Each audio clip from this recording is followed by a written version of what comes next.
بسم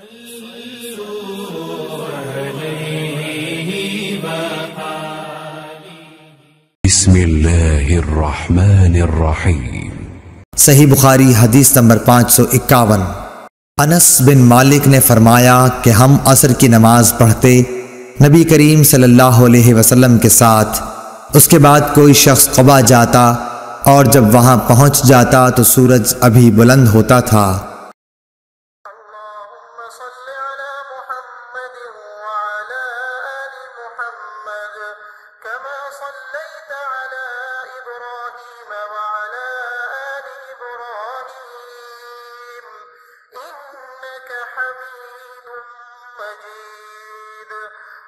اللهم بارك على محمد وعلى آل محمد كما باركت على إبراهيم وعلى آل إبراهيم إنك حميد مجيد۔